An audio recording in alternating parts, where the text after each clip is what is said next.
अस्सलाम वालेकुम my YouTube family, कैसे हैं आप सब लोग। मैं बिल्कुल ठीक अल्हम्दुलिल्लाह और दुआ करती हूँ कि अभी अपने घरों में सब सही और सलामत हो।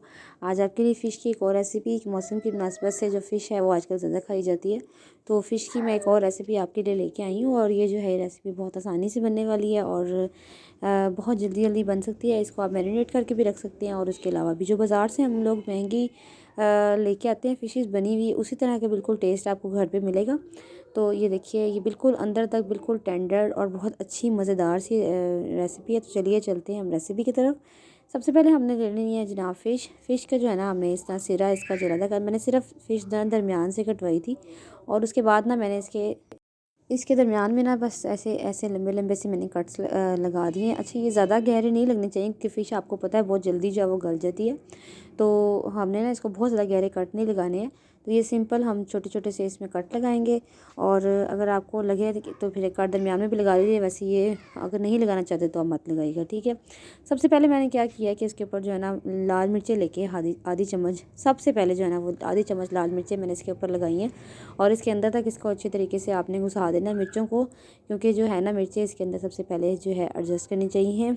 यहाँ पर एक साइड से दूसरी साइड से। और यहाँ मैंने लिया है एक नींबू का रस जो है इसमें से जो एक मछली की फंगसूस स्मेल होती है ना उसको ख़त्म करेगा। और यहाँ हम नींबू और मिर्चें लगा के ना इसको तकरीबन मैंने इसको 5 से 6 मिनट के लिए इसको छोड़ दिया था। यानी सिर्फ नींबू और मिर्चों को पहले एडजस्ट करना है इसके अंदर, और उसके बाद हम बाकी के अपने स्पाइसेस इसके अंदर ऐड करेंगे, ठीक है। इस तरह नींबू सारा मैंने डाल के हाथों की मदद से इसको अच्छे तरीके से मिला लिया। उसके बाद ये देखिए यहाँ 5 मिनट हमारे हो गए हैं, 7 मिनट। उसके बाद मैंने क्या किया, खुश्क धनिया लिया है पिसा हुआ, वो इसके ऊपर ऐसे ही स्प्रिंकल कर देना है। इसके अलावा यहाँ पर मैंने हल्दी लिया है थोड़ी सी, वो मैंने इसके ऊपर डाल दी है 1/4 टीस्पून के बराबर। ये मेरे पास गरम मसाला है 1/2 टीस्पून, ये मैंने इसके ऊपर डाल दिया, ऐसे फैला दिया।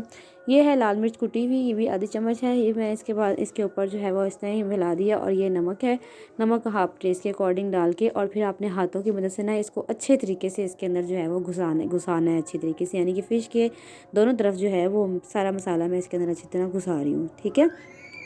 ये मसाला लगाने के बाद यानी दोनों तरफ से मैंने इसको लगा लिया अच्छे तरीके से। और ये मसाला लगाने के बाद भी आप इसको 5 मिनट का और स्टे देंगे ताकि ये भी सब इसके अंदर चला जाए, ठीक है। अब यहाँ पर मैंने रेड फूड कलर लिया था, वो मैंने इसको लगा दिया था। और यहाँ 5 मिनट के बाद मैंने ये लहसुन अदरक और सब्ज़ मिर्च का जो है पेस्ट बनाया है एक पतला सा, और वो मैं इसके ऊपर जनाब लगा रही हूँ। ये भी हमने इसके तरीके अच्छी तरह से इसके अंदर घुसा घुसा के लगा देना। अब आप ये भी कह सकते हैं कि सब चीज़ों को आपने इकट्ठा क्यों नहीं लगाया, सब चीज़ें इकट्ठा पेस्ट बना के आपने क्यों नहीं लगाया, लेकिन इसका जब आप इसका इस तरीके से लगाएंगे ना थोड़ा थोड़ा करके, तो आपको इसके टेस्ट में एक वाज़ेह डिफरेंस नज़र आएगा। तो ये दोनों तरफ से जो है मैं इसके अच्छी तरीके से लगा रही हूँ, ठीक है।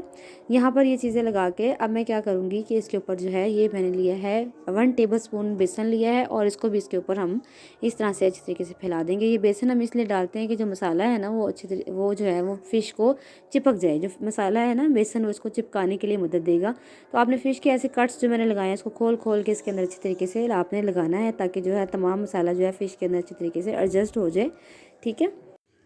ये देखिए इस तरह से मैंने साड़ी को लगा दिया। और अब मैंने एंड पे मैंने ये किया है कि यहाँ पर मैंने लिया है सरसों का तेल, क्योंकि मैंने इसको जल्दी बनाना है। अगर आप इसको फ्रीज़ करना चाहते हैं तो बेशक ना कीजिए। ये सरसों का तेल मैंने लिया है और इसको फ़िश के ऊपर ना अच्छे तरीके से मैंने ऐसे लगा के ब्रश की मदद से, आप फिंगर्स की मदद से भी लगा सकते हैं, मैंने ब्रश इसलिए लगाया कि मसाला हटे नहीं। तो ये हम लोग अच्छे तरीके से दोनों तरफ जो है सरसों का तेल लगा कर ना इसको स्टे दे देंगे 1 घंटे का या 2 घंटे का। यहाँ मैंने इस दौरान क्या किया कि मैंने चिप्स काट लिया है, तो ये फ्राइज़ जो है ना ये भी बहुत अच्छी लगती हैं। अब यहाँ मैंने लिया है एक कोई भी बेकिंग ट्रे ले लीजिए आप।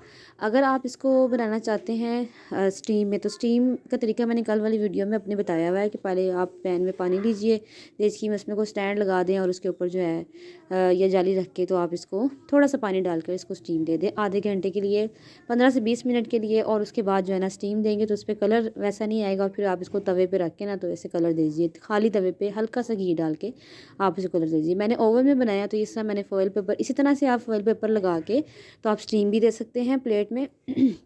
और इसी तरीके से जो है मैंने ओवन में बनाया तो मैंने इस तरह से ऐसे फॉइल पेपर पहले प्लेट को लगा के उसको जो है मैं थोड़ा सा ग्रीस करूँगी।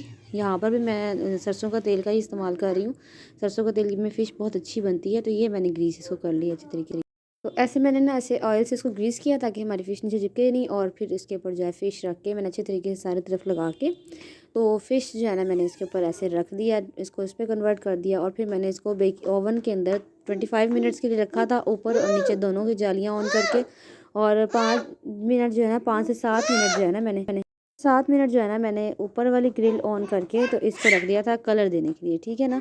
अगर आप स्टीम दे रहे हैं तो आप पहले इसको स्टीम दीजिए 15 मिनट का, और उसके बाद जो है तवे पे खाली ऑयल रख के तो आप इसको जो है ना, वो आप इसको कलर दे दीजिए। सिंपली ये गल तो जाएगी उसमें स्टीम में ही।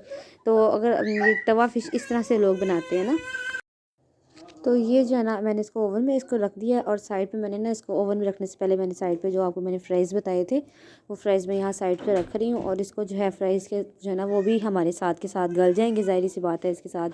और फिर आप इसको भी उसी तरीके से कलर दे सकते हैं ओवन में, तो ये सही इसको कलर आ जाएगा। तो हम ना इसको अब ये देखिए, यहाँ मैंने फ्राई साइड पर इसके बिखेर दिए अच्छे तरीके से। और अब जो है ना, इसके ऊपर भी थोड़ा सा मैंने इस तरह ये ऑयल ज़रा सा लगा दिया है, ताकि जब इस पर कलर आए तो ऑयल जो है से ना, इस पर अच्छा सा कलर आ जाए, ठीक है। तो इस पर भी आपने ब्रश की मदद से बिल्कुल हल्का हल्का सा, मैंने ये आलूओं के ऊपर भी इस तरह ऑयल लगा दिया और फ़िश के ऊपर भी इस तरह से ऑयल लगा दिया है। और अब मैं इसको जो ना ओवन में रख रही हूँ। इसको ओवन में मैं आपको पहले टाइम मेंशन कर चुकी हूँ कि मैंने इसको तकरीबन 20 to 25 मिनट्स के लिए इसको मैंने किया था। और इसके ऊपर जो है ना, ये देखिए अभी से इसका कलर इतना खूबसूरत आ गया और फ्राई होगा तो फिर इसका आउट क्लास सा भी कलर आने वाला, ये आपके सामने अभी आ जाएगा कि मैंने किस तरह से इस पर कलर दिया। इस दौरान जो है, अब मैंने इसको ओवन में रख दिया। और यहाँ मैंने क्या किया है कि सिंपल मैंने मायोनीज़ ली है और मिंट थोड़े से मैंने इसको क्रश करके मायोनीज़ और मिंट को इस तरह मिला लिया है। आप चाहें तो इसमें काली मिर्चें भी ऐड कर दीजिए, या चाहे तो इसमें लाल मिर्चें, जो कुटी हुई लाल मिर्चें ना, वो ऐड कीजिए। ये बहुत अच्छी सॉस एक हमारी बनती है जो फ़िश के साथ, ये सॉस जो है फ़िश का मज़ा जो है वो दोबारा कर लेती है। तो आप इसको भी साथ ज़रूर सर्व कीजिएगा। और जनाब यहाँ पर हमारी फ़िश जो है वो आ गई है। देखिए कितना खूबसूरत कलर आया है, कितनी प्यारी फ़िश बनी है। अगर आपको मेरी रेसिपी अच्छी लगे तो यहाँ पर लाइक दीजिएगा, और कमेंट बॉक्स में एक मुझे कमेंट भी ज़रूर कीजिएगा, और मेरी वीडियो को शेयर कीजिएगा। और अपना बहुत ख्याल रखिएगा। अल्लाह हाफिज़।